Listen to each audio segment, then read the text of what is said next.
to the official podcast of FCS Fans Nation with your hosts Kyler Neal, Matthew Frazee, and Jamie Williams.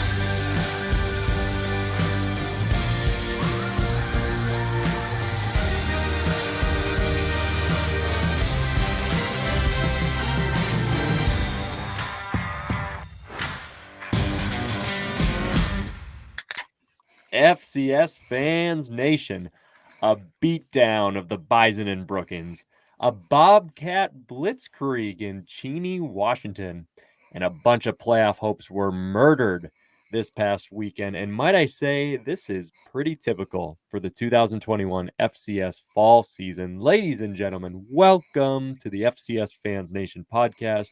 Your joyous, so happy host, the unbiased and biased admin, Matt Frazee, joined with Jamie Williams, Kyler Neal.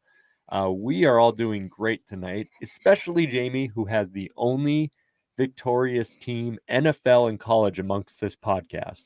Kyler Neal's Packers and Eagles getting beat, my Bison and Cowboys getting beat, Jamie's Bills going down, but his Dukes get a win. Jamie, shine some positive light on this podcast before we kick off, because you're the only one with it, my man. It's 1 week of the regular season. All of our teams are going to the playoffs. Relax. It'll be fine. RELAX and pulling an Aaron Rodgers there. Relax. I couldn't do that. That term's on COVID this week. Out of the game, just like some people are out of the playoffs. And we're going to break that down tonight, guys. So FCS Fans Nation podcast ran by the FCS Fans Nation page on Facebook, Twitter, YouTube, Instagram, all those social media platforms. And we're going to kick right into it, guys. Kind of have a theme of this Big Seven. A lot of people are really starting to get interested into seeding conversation. And of course, a lot of the big upsets, which could have affected that. So that's going to lead us into our fun for the evening as we roll into the Big Seven. The top 7 FCS topics of the week. This is the Big 7.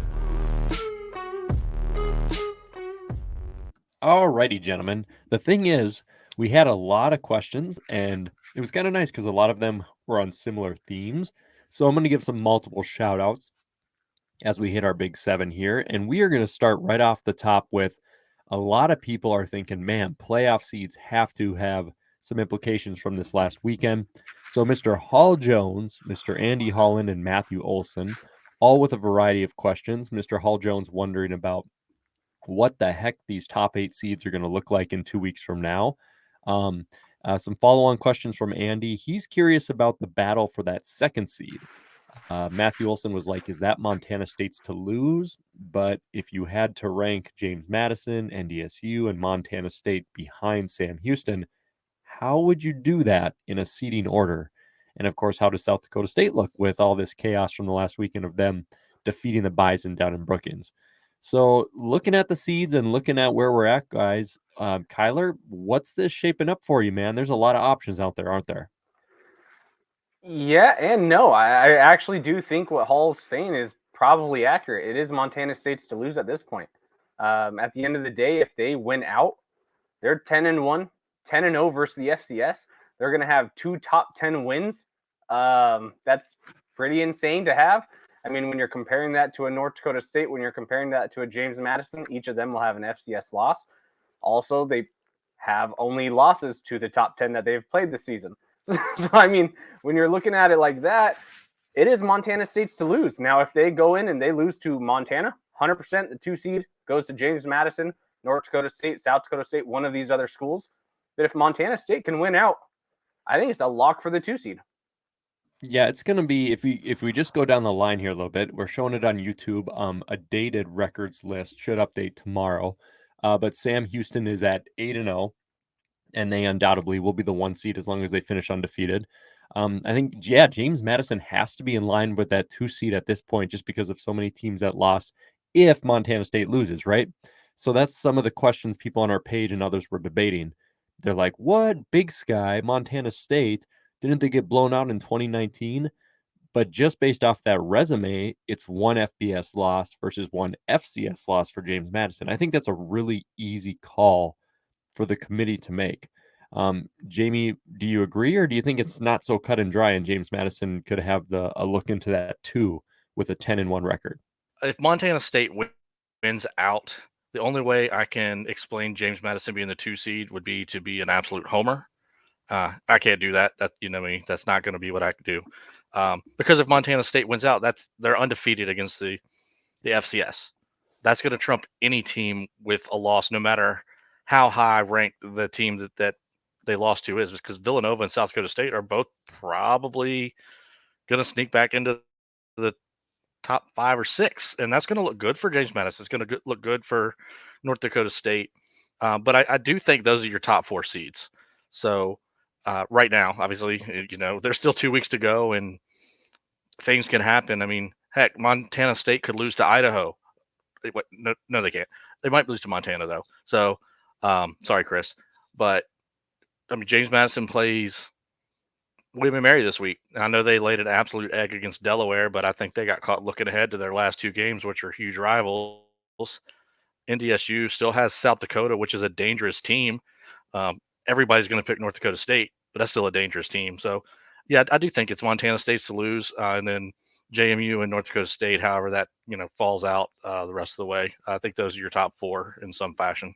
So if nobody loses, tell me if I'm wrong here, or kind of correct me if it gets a little weary. Sam Houston, Montana State, right now inside track, North Dakota State, South Dakota State, James Madison. Those right there, right now, if they just keep winning, that's probably your top 5 seeds. Now you could debate the 5 there, but coming in behind them, Southern Illinois losing is out of this conversation. UC Davis, if they beat Eastern, obviously with only 1 loss, they're certainly in this conversation. ETSU down there ranked number 14 currently in stats. This is on Sunday. If they finish undefeated, they'll be 10-1 with just a loss to what could be Chattanooga auto bid. I was tweeting about that earlier. Kennesaw State, they could finish with 1 loss. Villanova, FBS loss, and then they had beat JMU and 1 slip up. Do you guys think that 6, 7, 8 range gets really confusing, or if nobody were to lose, or do you see somewhere you're just like it's a guarantee? To me, ETSU feels like a safe lock for a seed if they win out. I don't know about like a Kennesaw versus a Villanova though. What do you think on that? Cut or dry or no?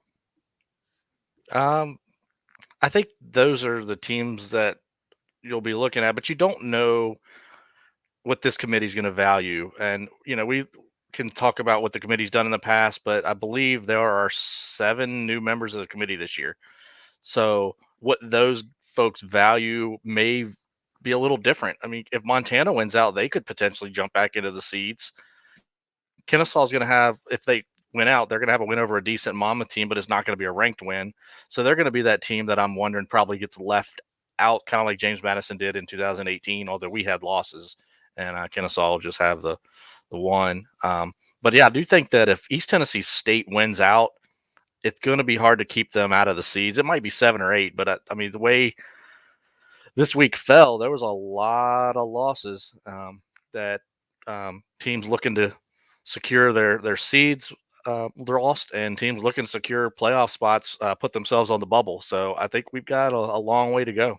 So, Kyler, let me ask you this. This would be my question here. Let's say Montana State loses, right? And we'll say Sam Houston is the number 1. And we'll say NDSU and JMU finished. They roll the rest of the way out. No. Let me switch this around. Montana State wins. They're undefeated. Okay. They're going to be the 2 seed. And then NDSU and James Madison, who's the 3, who's the 4 there? Like how 10-1 NDSU, 10-1 James Madison, Kyler, who are you going to flip there? Who are you going to decide? Where do they go? I think the committee would give it to North Dakota State on that one. And at the end of the day, who cares? You're both, at home until the quarters. But I just find it hard to believe that when you're looking at James Madison's schedule, they're going to win the games that they're supposed to. But North Dakota's strength of schedule, if they win out the rest of the way versus if James Madison wins out the rest of the way, it's still going to be a little bit tougher. And the committee does value similar resumes. They do value strength of schedule. So I think right there, North Dakota State would get the 3. James Madison would probably get the 4. But, I mean, at the end of the day, those are like Whenever it's a 1, 2, 3, 4, 5, 6, 7, 8 argument, who cares? Like, you're still getting the right home game. You're still going to have to play one of these teams if you want to be a national championship anyway. But I do think the committee would lean towards North Dakota State. And then just to kind of backtrack a little bit to yours and Jamie's conversation about the rest of the seeds, you still have, like you mentioned, UC Davis. Also, what happens if UC Davis loses to Eastern, loses to Sac State? There's still 2 other teams who could potentially get a 7 to 8 seed. Like, Eastern's still not out of it.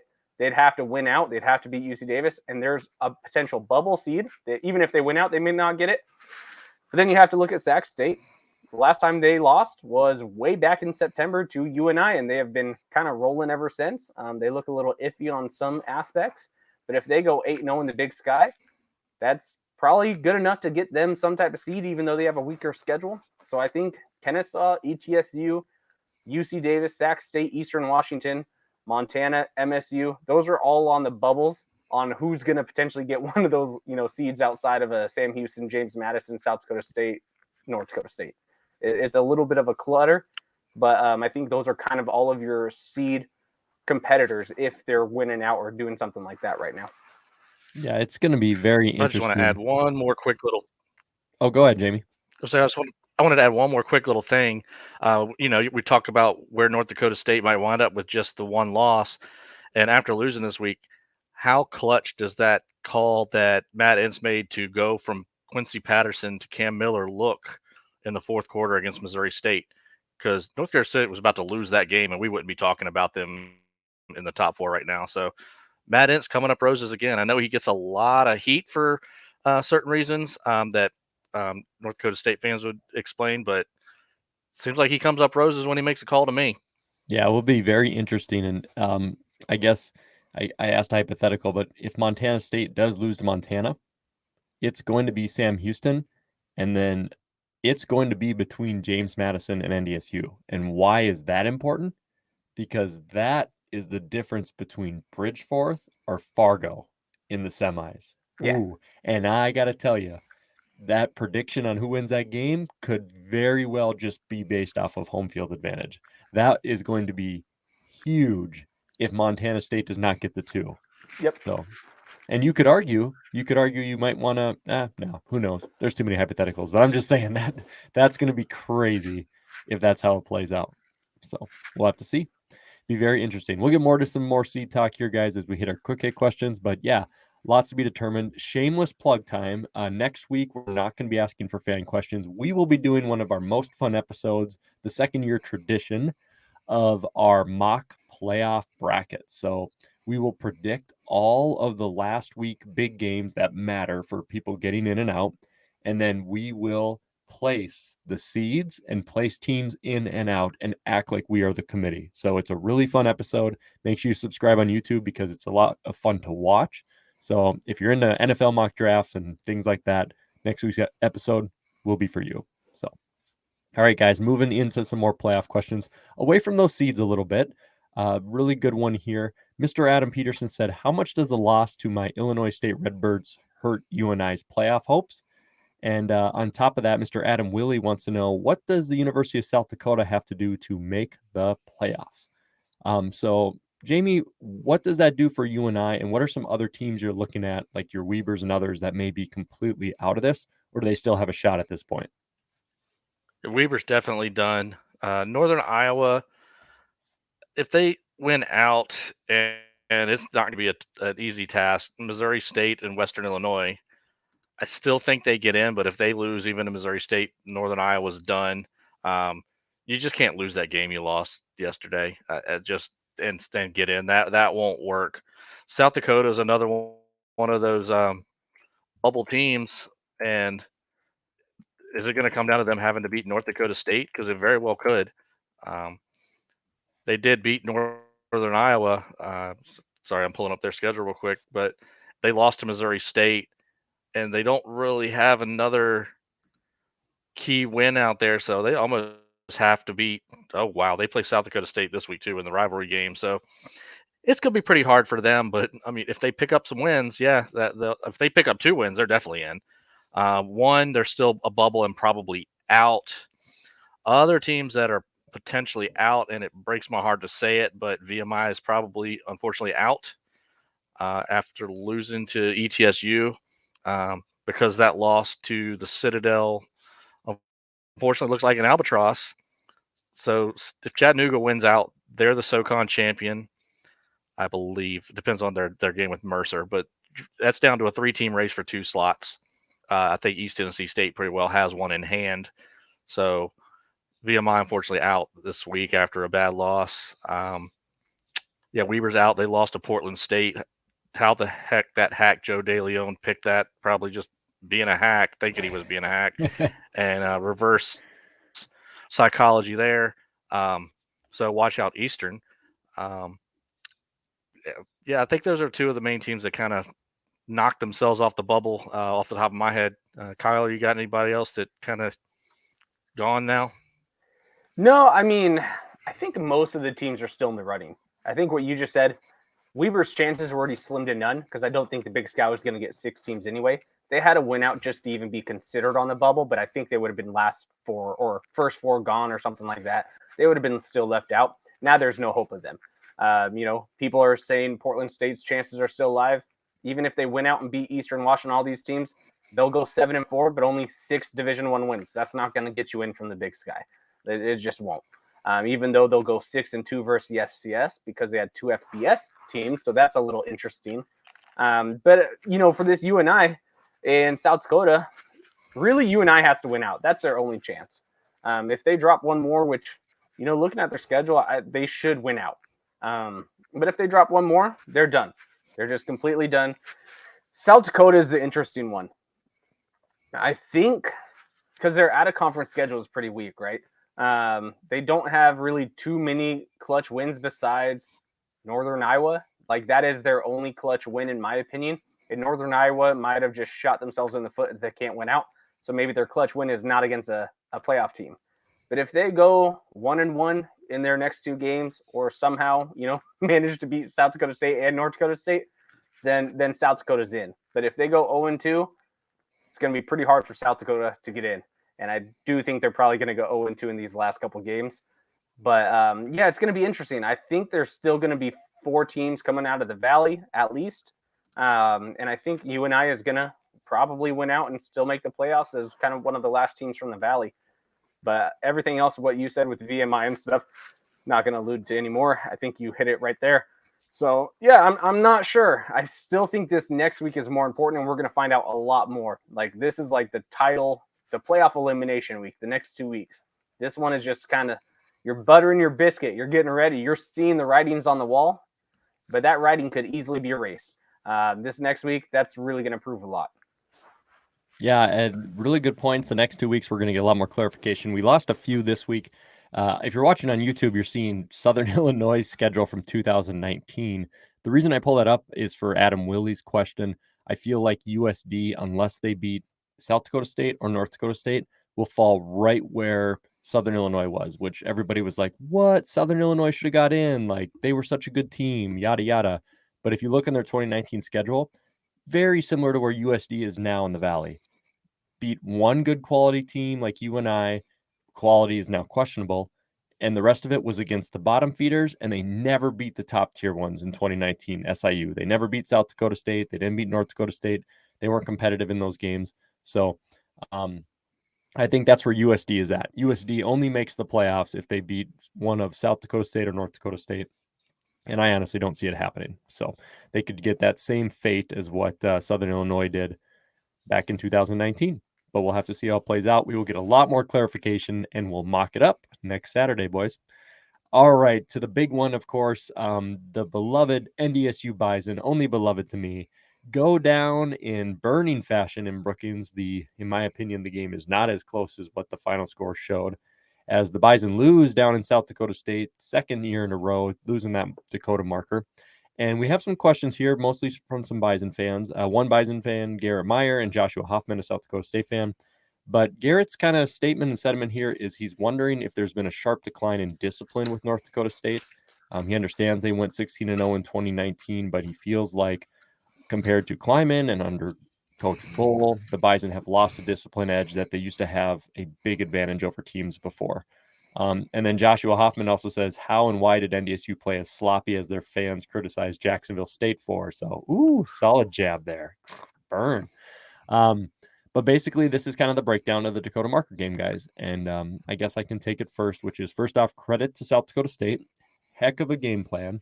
Played extremely well. They played a clean game.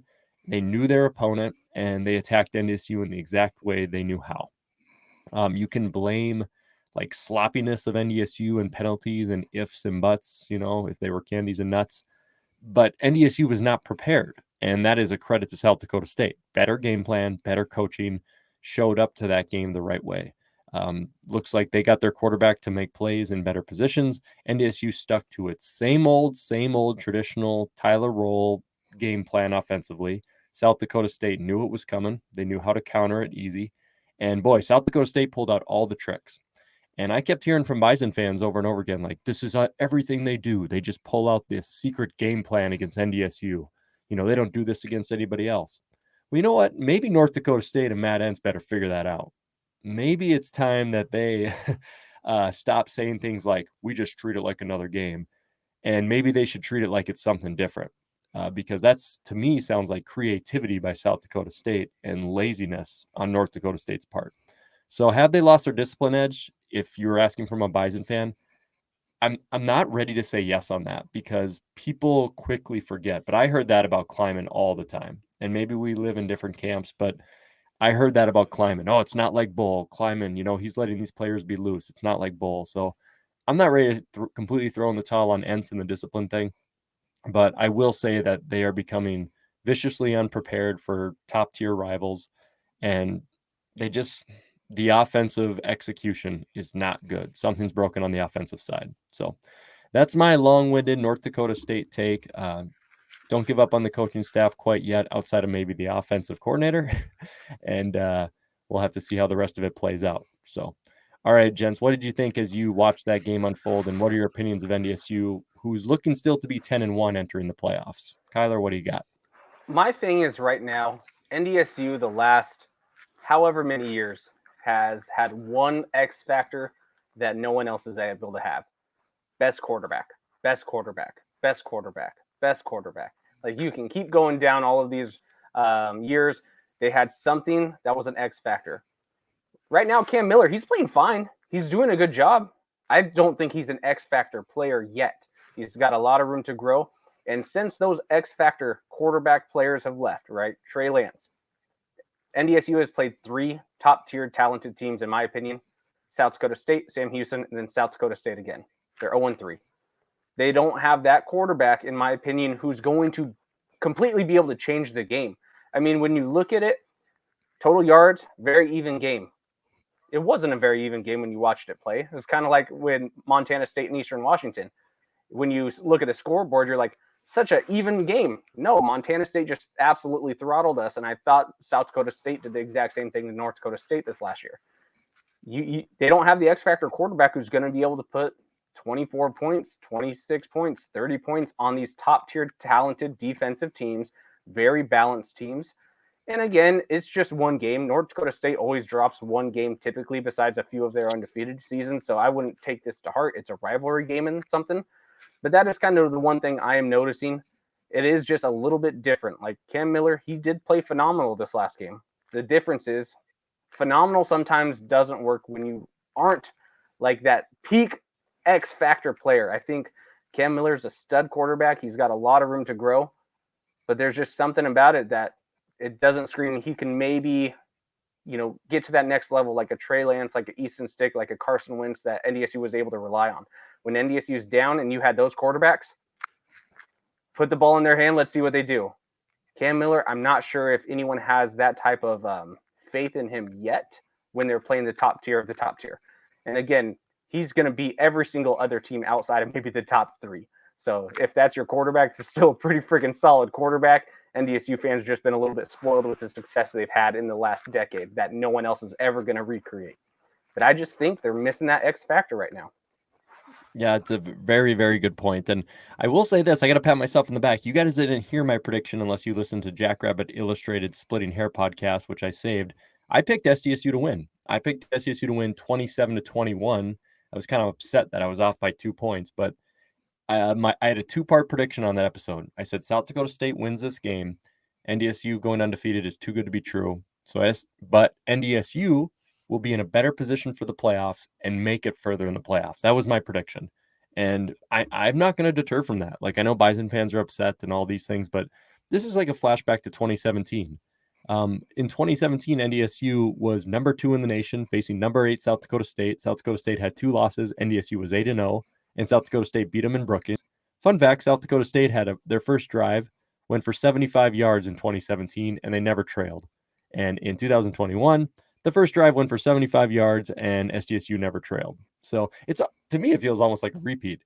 Yes, Jackrabbits, you're really good. You could win the title, and I could be wrong, but it just, to me, there's your silver lining. Is I thought this was bound to happen, but long-term, NDSU is in a better seeding position. So, Jamie, some final thoughts. We got quite a few quick hit questions on this topic, but what are your overall takeaways from the Bison and the Jackrabbits, and compliment to the Jackrabbits as well? Yeah. So, would we agree that 51 yards in the course of a game is a fairly significant chunk? Overall, 51. I don't know if it would be significant, but okay. Well, let's put it in this context. When you usually get 500 yards of offense, and now you get 400, but you average 51 penalty yards a game, does that set your offense back potentially? Does that set your defense back potentially? I think that's what people are potentially seeing, because there's still top 50 in the penalty yards. So I mean, it's down near 50. So 51 a game, that's a decent chunk. But when y'all were getting 500, 600 yards a game on offense, that's overcomable. When you're getting 400, that's not as overcomable. You're putting yourself behind the sticks, and so the scores are down a little bit. So I think that's why people are saying they've lost their discipline. It's probably, that's not a terrible number, but in the course of a little bit regressed offense, because of what Kyler said, without that X factor, you got to grind a little harder for those yards. So any yardage you give up in any way, whether it be a tackle for loss or a penalty, it's that much harder to scrap back. And maybe that's what people are seeing. But let's not fret over one game. It's a rivalry game on the road against a team that was fired up. That's also a really good team. A very good team. You're still going to the playoffs, and you're still there. What's that? Oh, I said, yeah, it's against South Dakota State, right? It's not like they had this trouble against some bum squad. Right. So, yeah, I would just, again, hey, RELAX. Yeah, it's almost like everyone focuses on 2013, 2018, and the Trey Lance year, but forgets about all those other years where you had 1 loss, 1 year, 2 losses, and NDSU still got to the semifinals or won a championship. So, yeah, things will overcome. In terms of other stuff, yeah, NDSU with the next 2-week spring, I have a feeling nobody's going to care if they're 10-1 and a top 4 seed. So, all right, we'll have to see how it plays out, guys. Moving on away from kind of this big 3 talk and all these seeds and things, Mr. Jacob Martinez, an awesome Kennesaw Owls fan, he wants to know, what's your playoff ceiling for the quadruple option Owls with a seemingly legit passing threat? Quadruple option, guys, not just triple option. And I'm going to pull up Kennesaw State here if you guys are watching on YouTube. We're going to look at their playoff history. And what do you think, Jamie? You're likely to see them as a Dukes fan or somebody on the East Coast just because of geography and stuff, unless they end up seeded. Do you see them as a legitimate threat in the playoffs with the offense that they run? I think that their ceiling is exactly what their ceiling has always shown: quarterfinals. You know, they can win a round, the first round if they're seeded. They can win a second round game. But when you get to play those top 8 teams, you're going to see better defenses, and it might take a little bit to come around, but those teams will eventually figure it out and beat you. I think it's a quarterfinal team at best. If you come to Bridgeforth, good luck, because we do stop the run, give up some passing yards as we saw, but and that's just Bridgeforth. East Tennessee State, you play them. I think East Tennessee State beats Kennesaw. So, yeah, quarterfinals probably their ceiling. I do like that they're incorporating a little bit more pass into their game, but it's still not a core competency for them. They still want to run the ball down your throat, and when it comes down to it, I think somebody's going to knock them out in the quarters. Yeah, the interesting thing is, like, take out even the names of NDSU and James Madison, and if you were just like saying the top tier teams that have had a lot of success and eventually got beat, they're beat by teams that can spread them out and attack them in a multitude of ways. And, getting playmakers into open space, which suddenly opens up running opportunities, and that lockdown one route sort of way. I understand, Jacob, they've improved the passing game a little bit, but it is kind of still on par with what we've seen in the past. And I don't know if this Kennesaw team is any better than what you saw in one of your best teams ever, if that 2018 team. I know you had a quarterback injury in the quarterfinals against South Dakota State, but would you have gone to the semis there and then won up in Fargo? I'm not convinced that that's going to happen either. So I would say a dream scenario is semis, but quarters is probably your best bet. Kyler, do you agree with us here, or do you think it's less or more? All depends on matchups, right? I do think that is the key for how the playoffs look out. There's going to be some teams that match up definitely better versus others. So I definitely think it depends on matchups and how far Kennesaw can go. I would say safe bet is to say probably quarterfinal, what everyone else is kind of alluding to. But it really depends on matchups. If you're somehow getting that lucky side of the bracket like Delaware was on last year, do I think Kennesaw could have probably, this type of team could have went as far as Delaware did last year in the semis? Yeah, I mean, it just literally depends on your matchups. Now, I get he just has a legit passing threat. They're still ranked bottom 8 in the nation. They are passing a little bit better, but it's nothing drastic in order to change kind of the perception of Kennesaw. When you're still bottom 8 in the nation, you're still bottom 8 in the nation. There's nothing else to allude to besides, you're playing a little bit better in the passing game than some of the worst teams in the FCS that are trying to throw the ball. You are at least throwing the ball a little bit better. But a lot of that's also because you're running so much. So people are just not aware. I think you still need to incorporate it more. I would love to see if Kennesaw is throwing 15 to 20 times a day while running that triple option. It could change things. You definitely need to get more into the passing option to really spread the field with that triple option. But yeah, quarters, unless you're getting some awesome section of the bracket to where you're getting teams that really struggle against stopping the run. If you can get that safe side of the bracket, maybe you're going to have a pretty good shot. Like if you get a Southeast Louisiana, even like an Eastern Washington, and maybe a couple other teams on your side of the bracket who do struggle with stopping the run a little bit, then maybe you can make it past the quarters. Still wouldn't bet on it, but it definitely depends on matchups. Yeah, and to credit to Kennesaw and their past history, like they're a young program, but you're just looking at the results. They've never really been blown out. Like when they get into these games, I mean, South Dakota State, they lose their starting quarterback in 2018. They still only lose by 10. Losing to 5 in Weber in 2019, that was a tough place to go for a very good defensive squad. So they are always prepared. They're well coached. I just think all three of us across the board have questions about that triple option. But to be fair, also historically in the playoffs, the quarterfinals are normally pretty close games. Then you see the blowouts in the semis. I don't know why it is, but like if you look at the last portion of the history, all of the people in the title games, their toughest game was always in the quarters. It was not in the semis. The semis where you just get blown out. So that is the weird thing. Yeah, it's really unique how the semis have become just an absolute slaughter fest. So turn off the TV early stuff. But we'll have to see how it plays out for you. Hopefully Kennesaw has a really good run because I think they're a really fun program. Love the mascot and the colors. So, Jacob, we hope to see your Owls have a lot of success, my man. Love the colors.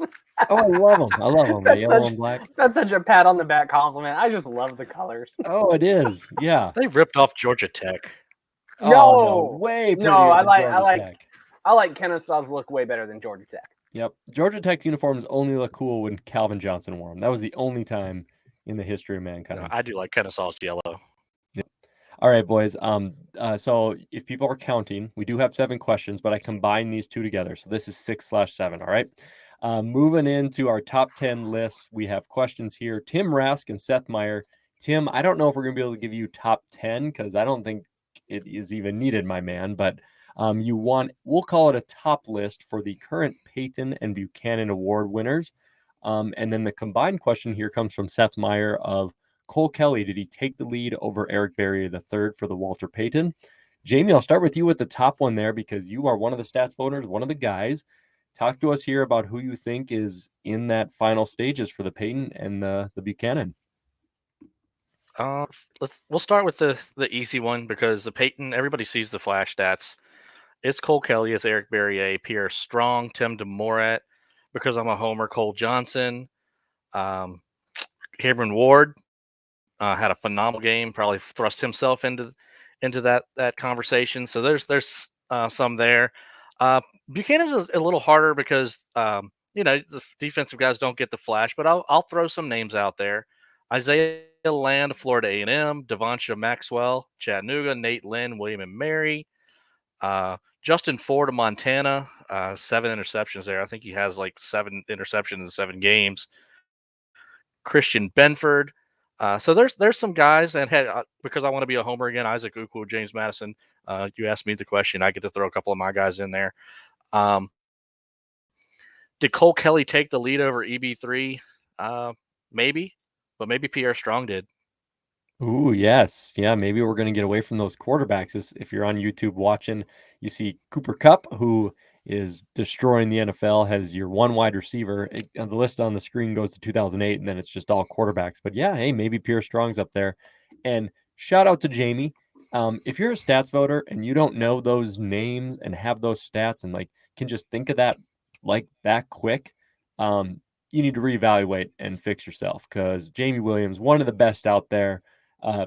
I sent this agenda like right up against the start of this podcast, and he's already got it down. So kudos to you, my man, for all that research. And Kyler, you were messaging us a little bit about how you do think Eric Berrier may have lost to Walter Payton. You want to expand on that thought a bit? Well, I said it in last week's podcast, or maybe it was on the Friday night one. I don't remember which one I said, but I said, listen, it's a 2-man race. It would be cool if a running back won it. It's just not going to happen. This is a quarterback award. Let's just call it what it is. But I said over Let me have my clickbait. Yeah, let's have a clickbait. But over the next few years, I mean, the defenses for Cole Kelly are horrible for passing defenses, where Eric Berrier had to play, at the time, number 3 passing defense in the nation. Then when he played then they went back to number 10. Then he just played the number 3 passing defense again. Eric Berrier's road was much tougher to end the season than Cole Kelly's, right? So what I said in the last podcast is, listen, it's a 2-man race. Cole Kelly's going to start to pull away in this race because of the competition that they're playing against. It is night and day where Cole Kelly's playing against literally the bottom 15 defenses in the nation and passing defenses specifically, where Eric Berrier, they're playing against more of the top. So that is kind of the difference. So it just depends, like, are you only going to look at stats? Most of the time, that's what happens. But it was kind of cool. Trey Lance, outside of his crazy interceptions, how he didn't throw any, Trey Lance didn't have the best stats in 2019. He was on the best team. He had crazy passing efficiency, and he didn't throw an interception, and that's what won it for him. But it wasn't a gaudy stat line everywhere else, like total touchdowns, total yards. He wasn't the number 1. So who knows what the committee will do. And he wasn't in my top 5. And yeah, he wasn't even in Jamie's top 5. So it is kind of confusing. Well, I take back everything I said about Jamie. Sorry. Yeah. I'm going to go edit that out now. Yeah. But it just depends on what the committee's seen. Are they going to say, all right, it's still a 2-man race. Cole Kelly, you played McNeese twice, which is literally the 2nd worst passing defense in the nation. And you did not play anyone really in the top 50, where Eric Berrier played quite a bit. But yeah, I do think overall it's probably Cole Kelly's to win, because I think in the last 3 weeks, it's really going to kind of step up. He, even though he just lost, there was no defense in Incarnate Word versus Southeastern Louisiana. That was an old school shootout. Not one defensive player should be in any type of defensive categories for anything, because like everyone was open. No one was getting pressure. It was just insane. Those are fun to watch. Eric Berrier doesn't get in those types of really games too much. It's only happened really once all season, where Cole Kelly, he's going to get in that all season. No one's playing defense against him, and he's a beast. So I think it's going to separate towards the end of the season, where it's going to be undeniable when he has 750 more yards. Touchdowns are fairly even. He does have a higher accuracy percentage right now. But again, it is a little bit of the competition you're playing. And that's why it's harder for me to just say, oh, yeah, look at this guy. He's heads and shoulders above everybody in these yardage, because I know what kind of schedule they're playing and I know what kind of defenses they're playing. And it's not like the Big Sky is known for its defense, but the Big Sky does have some really strong defenses. But, the They've been Southland following the Valley. Yeah, the Southland is the Big 12, just slinging it around. And, God bless Cole Kelly for taking advantage of it, because he still completes 73% of his passes. So it's not like he's throwing 100 times and completing 45 for 500 yards. So he's a very accurate thrower, and he's got the run game too. So it's not a bad thing to vote for Cole Kelly. To say my vote is solidified would be false. I'm going to watch the last couple of weeks and see how it plays out and how the teams fall out, because that's going to be kind of a tiebreaker for me, is how these guys finish the season. With their teams, do they go pick up wins and get a seed and roll into the playoffs on fire, or are they there in spite of themselves? So, there's a long way to go. 2 weeks is a long time. An educated voter right there, cautious, yet has his preparation down. So be interesting to see how it plays out. And yes, and don't get it twisted. We would all love to have Cole Kelly on our team, maybe outside of Kyler. So, or maybe that's just the Bison fan of me wanting some high-end quarterback play. Don't worry, I think Cam's gonna be really good. Wah. He's gonna be really good. He's young. He's up and coming. So, all right, boys, really good stuff. Kudos to you as well, Jamie. Again, great research. Looking forward to see how you vote there as the award season comes out. Rolling into our final question of the Big Seven, guys. This is big.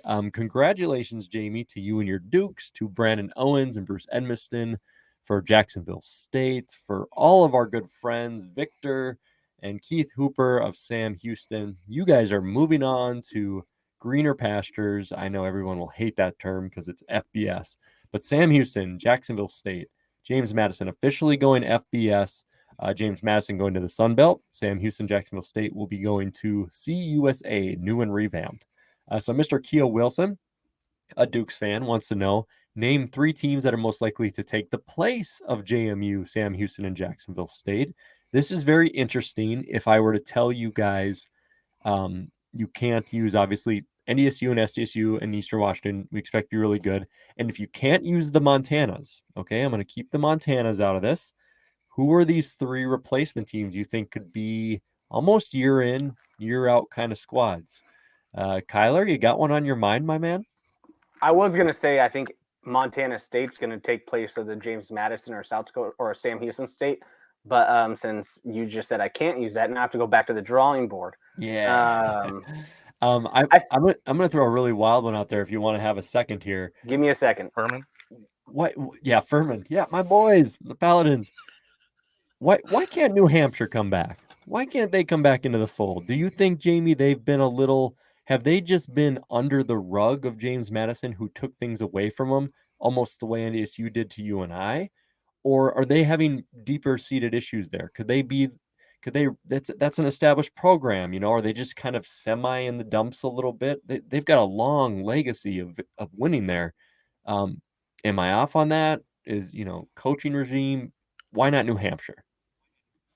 Sean McDonald's a great coach. So glad to see him back this year after, 19, where he had to unfortunately go fight cancer to see him back, but they just haven't had the quarterback play.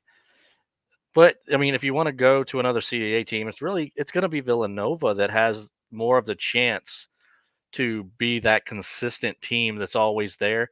And they kind of always have been. They're the 2009 champion, almost seamless transition from great coach Andy Talley, Hall of Fame level coach Andy Talley, to Mark Ferrante. Almost didn't miss a beat outside of having 462 injuries every year. John Robertson won the Jerry Rice and the Peyton Award, just like Cooper Cup.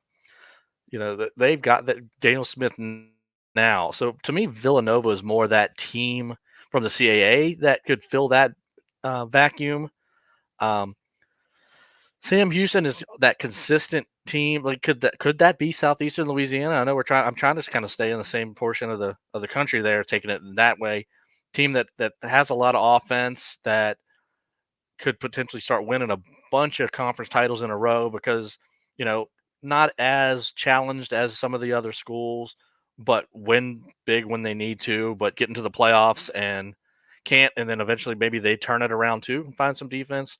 Jacksonville State, I mean, I know John Gross just stepped down, so I'm going to just take a quick minute there. I know it's what a lot of Gamecock fans wanted, but also appreciate what you had because he elevated that program to another level. You got to a national championship game, and I know the last few years haven't been what you wanted, and we've all joked on him. But overall, you should thank Gross for what he did. But who's going to be like that Jekyll and Hyde type of team?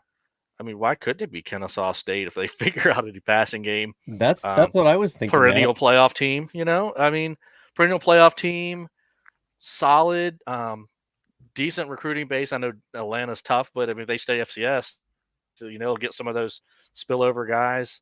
Could be them. So, how about that battle, Jamie? How about Kennesaw or NC-A&T, right?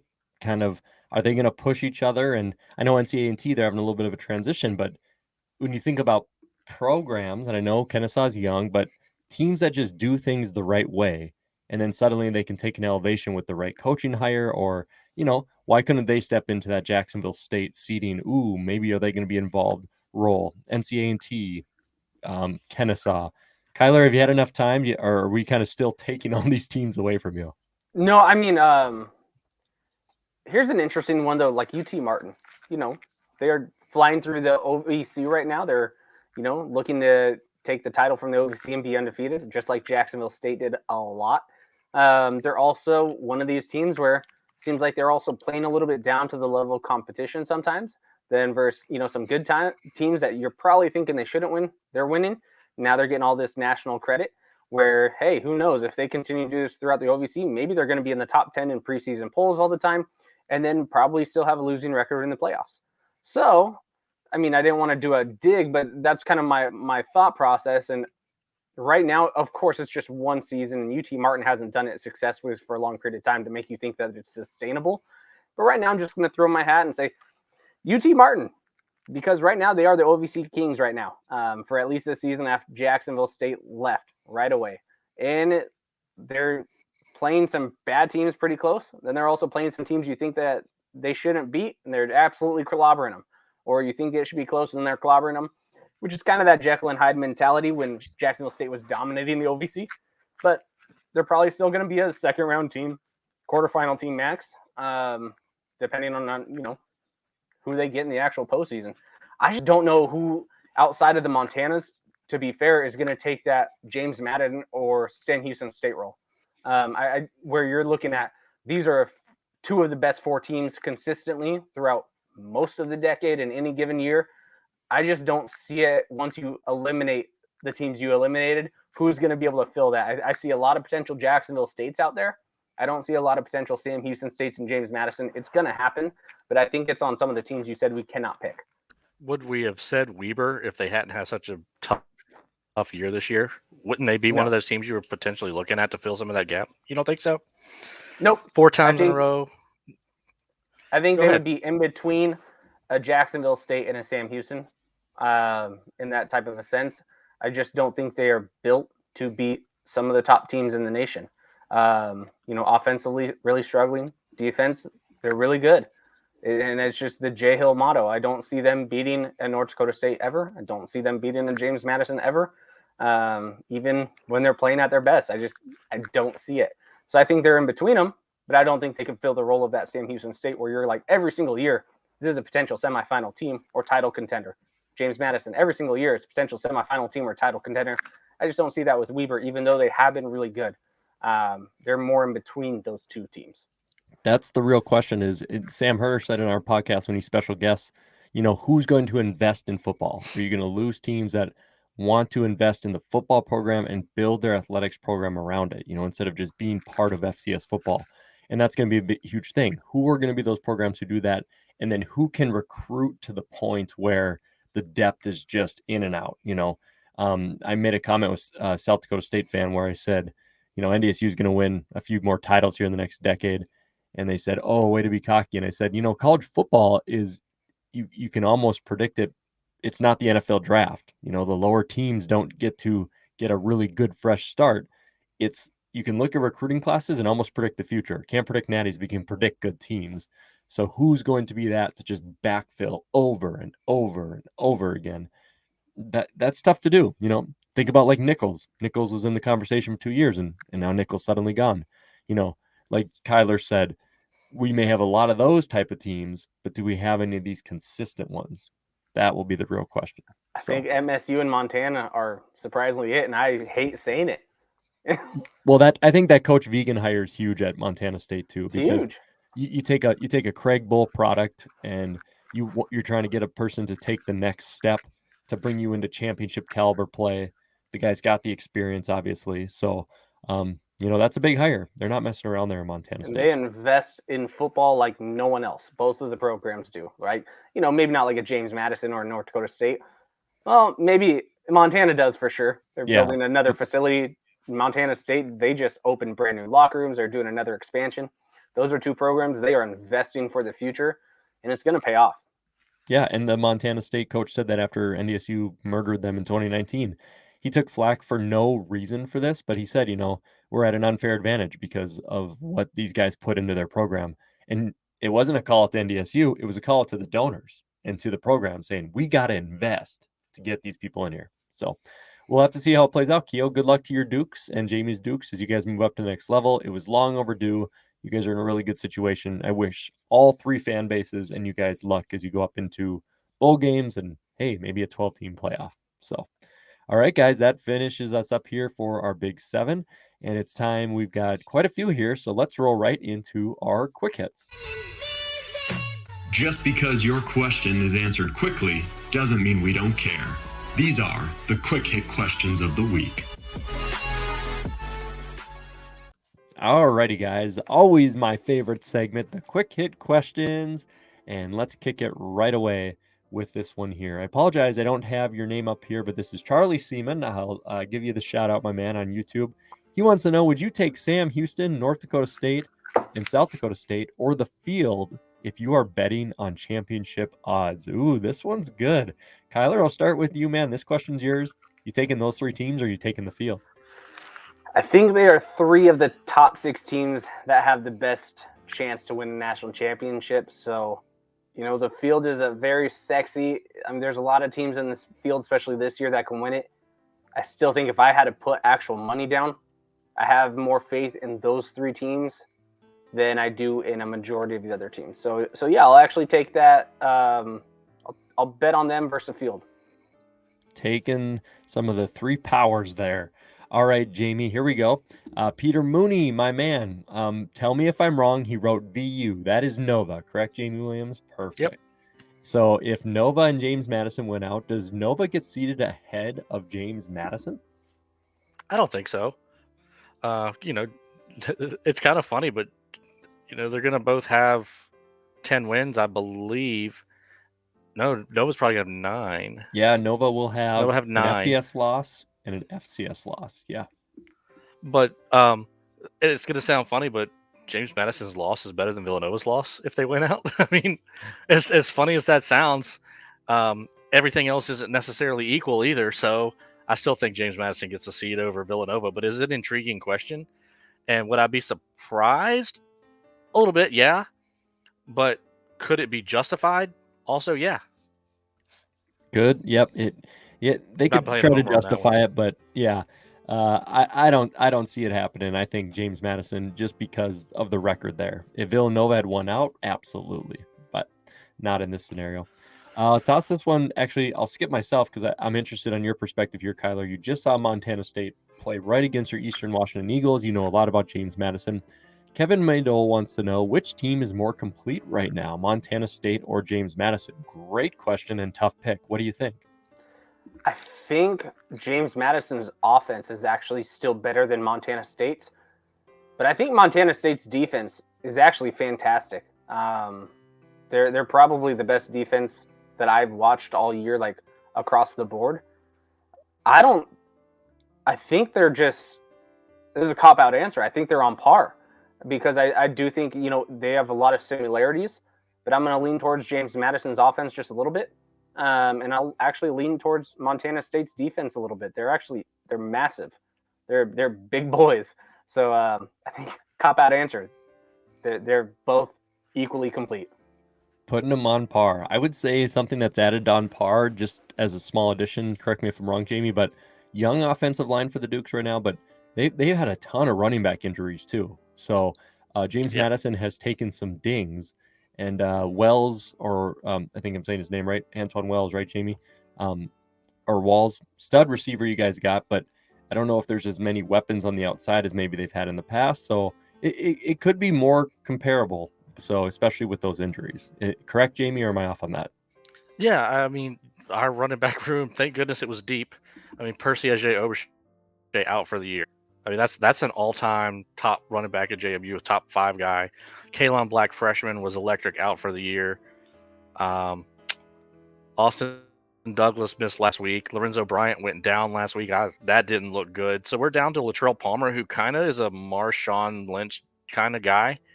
And Solomon Van Horst, who kind of has that catch the wheel route out of the backfield. Then we got Peyton Rutherford. So we still have some guys, but I don't think anybody that we have left is as good as Infante. But I would take our quarterback. I'd take our receivers. We do have our all-looking back left tackle, so that's good. Defenses are, like Carter said, they're comparable. Maybe it's a homer pick. I'll still take our defense, but I think if they play each other, where that game's played is going to make a big deal. Yeah, it could be in Frisco. We'll have to see, as long as Montana State can win out. All right, boys. So here we go. Is Montana back to early season form with Cam Humphrey back in the lineup? Seth Meyer wants to know this. You betcha, Seth. Matt Frazee called Montana semifinal minimum. Montana is back, baby. They're back, just like Nebraska or Texas or whoever it was. No, I really think Cam Humphrey, to echo Kyler, that is a huge injury. They are clearly not the same team. Kyler said many times, when you put those backup QBs in, you might as well start running backs, because Cam Humphrey makes a big difference. So I think Montana has a really good chance to beat Montana State at home at the end and get themselves into the playoffs. Kyler disagrees there, but I think they do have a shot here, especially with their leader at the helm. Anytime you lose your starting quarterback, it's not going to be easy. So, hey, Jamie, Garth wants to know, man, we keep getting this question because people love you. Does Jamie stay on the podcast when James Madison's in the Sun Belt? He says you flipping better. And if not, who's the new FCS big guy? So I don't even think he's referring to your stature. I think he's referring to your brain, because you know more names and stats than anybody else. So you've already said it before, but one final time, and I'll never ask this question again. Your plan with the podcast, Jamie? If you guys all have me, I don't plan on leaving that fast. It would be easy for me to just say Virginia Military Institute, because that's what I've been saying, but I'm going to take a different stature and say, recruit me, boys. Ooh. We're doing a full. Yeah, we're going to do it. We talked about it on Friday. Oh, yeah, recruit me. Send me gear.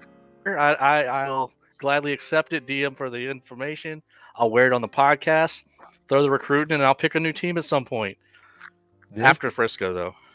This is phenomenal. Yeah, well, okay. We'll have a recruitment episode for Jamie Williams. We'll live stream it. Chris and Kyler decided on Friday that it was too easy for me to just pick another team, and that it had to be a recruitment battle. So, we'll put that somehow. Maybe we'll put some hats out if people send stuff. I do already have an Eastern Washington hat, Idaho shirt, Sam Houston shirt. So are those 3 teams in the lead?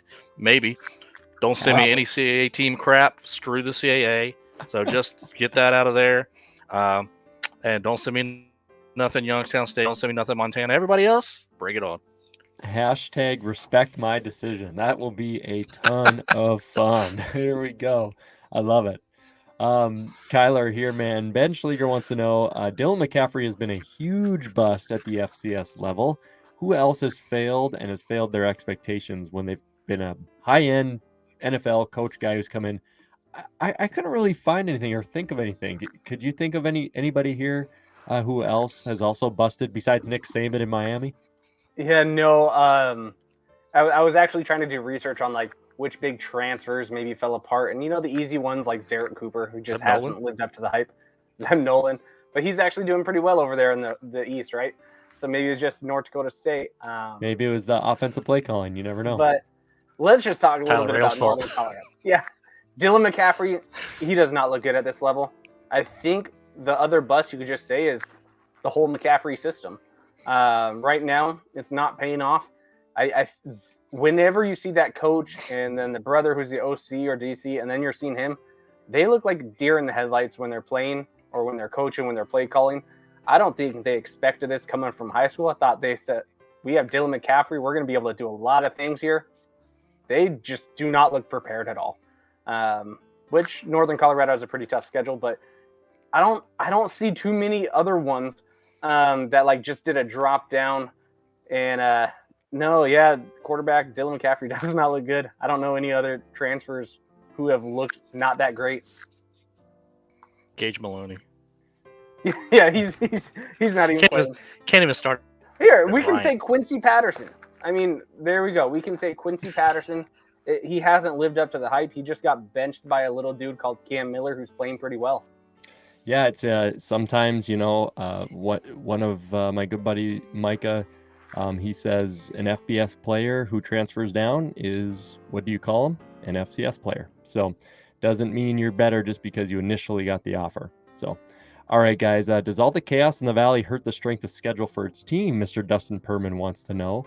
I don't know if it hurts the strength of schedule per se, because the strength of schedule with Massey and others helps these teams out. You guys have said, like, as soon as you play a team, suddenly your strength of schedule could go up or it could go down.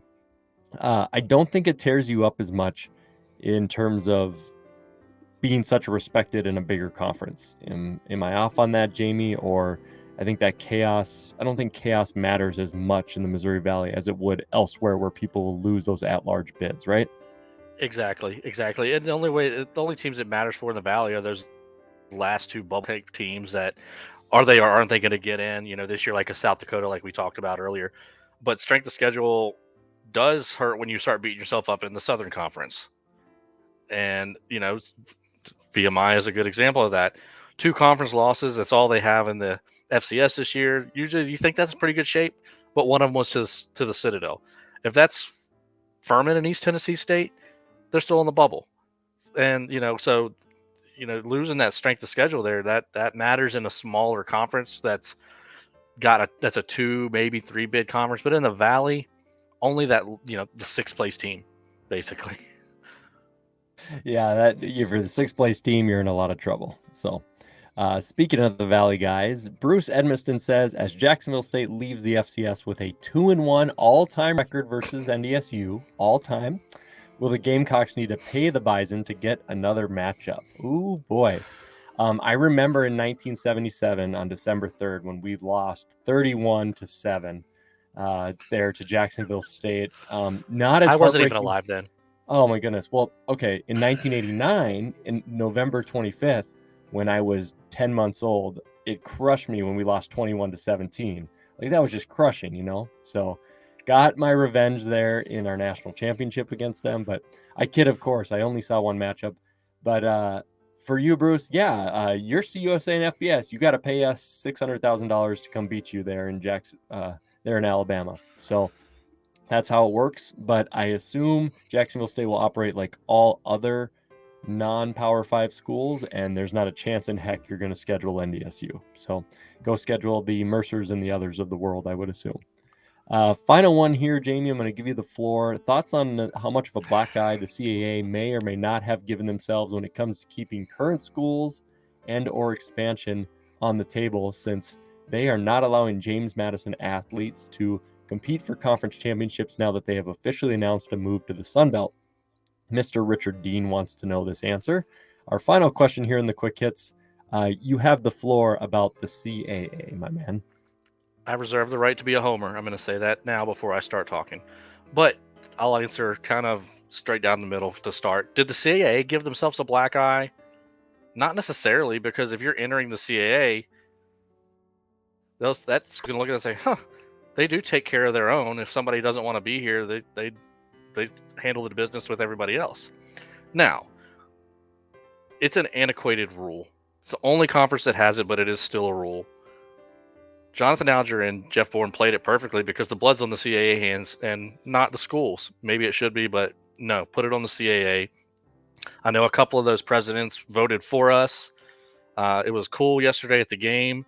Right before the game, the football team came out. All the other athletes from the Olympic sports were on the field, lined the sideline. The football team joined them, and it was the Athletes Unite. That's the hashtag Athletes Unite. Let them play. Antiquated rules, with things that have occurred in the world the last couple of years, things are different than what they were 10 years ago, 15 years ago.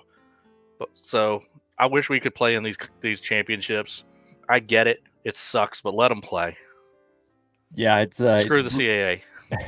It's brutal for the athletes. Kyler and I, Jamie, and some others, we understand it is a rule, and we understand that James Madison is well voted for this rule, and there's other things in the past. There's no reason to go down into it. It just sucks for the athletes, for sure. No matter what. We can debate all day about laws and all those other things, but everybody in this podcast feels bad for those young men and women who are going to get SOL'd out of putting a lot of effort in. So happy for James Madison as a whole.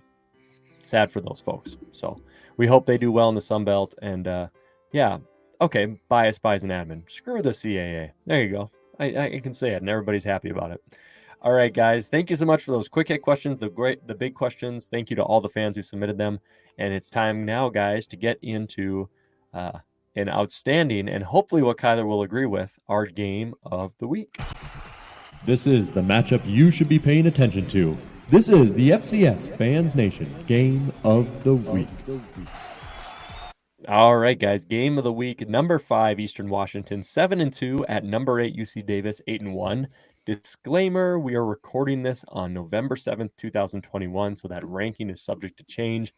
I would venture to guess, honestly, it's probably swapped. You'll probably see number 8, Eastern Washington, at number 5, UC Davis. It could just flip-flop around or something roughly around there. So what do we got, guys? Eastern Washington fighting to maintain that seed stuff. UC Davis fighting for maybe a very high-end seed. So this is kind of a seed battle. So we will start that out. I'm on a roll, boys. I picked SDSU. I picked UNI. So I'm going to go last since I'm such a hot streak with these picks. And we'll let our faithful leader, Kyler, go first, who is in first place for the pick'em for the year. Kyler, your Eagles at UC Davis. What do you think? Well, the Big Sky doesn't play defense, right? Well, right now, UC Davis is a top 10 scoring defense. This is the third time in the Big Sky Eastern's already played a top 10. The Big Sky has the 3 best, for conferences. There's only one conference that has 3 teams in scoring defense in the nation out of one conference, and it's the Big Sky with Montana, Montana State, and UC Davis. So that big fluffy, you can't really say it anymore. There's defense being played. Eastern Washington is the last of a dying breed in the Big Sky. But here's the kicker. UC Davis is playing extremely good defense, only allowing about 16 points per game. The one thing that they have different than a Montana State and a Weber State, their passing defense is not top 3 in the nation. They're not top 10 in the nation. They're closer to a Montana where they're going to stop the run. They're going to blitz you. They're going to hold you out of the red zone, but they're not an elite passing defense. I think that's where Eastern Washington finally can exploit some things that they haven't been able to do the last 2 weeks. So even though UC Davis is a top 10 scoring defense in the nation, I think this is one of those actual style matchups that I prefer for Eastern Washington. So I think Eastern Washington's going to win, and I think it's going to be one of those 34 to 24 point games. Kyler goes with Eastern Washington. Current standings: Kyler 7-4 in the year, Matt 6-5, Jamie 4-7. Time for a comeback, Jamie. What do you got, my man? Eastern or UC Davis? Well, kind of a kiss of death here this year. I got started as a kiss of death in the spring, but I got on a roll. I don't think I'm getting on a roll this year, but I'm going to try to start here this week. I just don't see Eric Berry having another bad game against a good defense. I think he'll play with that chip on his shoulder. I'm going to take the Eagles on the road to play a little pressure free and win 31-27 in a close one. 31-27 to the Eagles. I'm on a hot streak. I put a comment on your guys' Friday night stream. I said, no way, VMI, ain't no way they're going to beat ETSU. I was just dropping predictions left and right. So don't worry, Kyler. I'm not going to get any closer to you here. We're either going to fail together or win together. I also do not believe that UC Davis, especially with their ugly loss, I'm not going to overlook it. I think Eastern Washington is going to go in there and get that victory. So I will take Eastern Washington to win this game. I will give them 38 points, and I will give UC Davis 24. So 38-24, Eagles with the victory. Fun fact, I think UC Davis is like 0-9 versus Eagles in history. So they're primed for an upset. They're primed for a win, right? You don't go that whole time without eventually getting a win. So we'll see. It will be very interesting to see how it plays out. And speaking of interesting, make sure you guys tune in next week. I'm telling you, heck, we may even live stream it. More details to come, but it is going to be the mock committees playoff bracket. Us three are going to break it down. We will seed your team. We'll put you in the playoffs, or we'll ruin your dreams. So that is going to be our episode next week. And of course, what happens this week will assist us with how all of that plays out. So make sure you subscribe to the FCS Fans Nation podcast, which is what you're listening to now, Apple, Google, all those places, and like our pages across the social media platforms. Gentlemen, thank you so much for joining me as always on this beautiful Sunday evening. Look forward to another outstanding week of FCS football, and T-minus tick, tick, tick. Here we come, playoffs. Thanks for joining us, ladies and gentlemen. Have a great night. Catch you on the next one. Boom. Thank you for listening to the FCS Fans Nation podcast. Make sure to like and subscribe to this podcast on your preferred listening platform, whether it's Apple, Spotify, Google, or even YouTube. And make sure to follow our FCS Fans Nation social media pages on Facebook, Twitter, and Instagram. Thank you for listening to the premier podcast for FCS football. Boom. I'm pretty sure this is the Matrix and Tom Brady is just a glitch.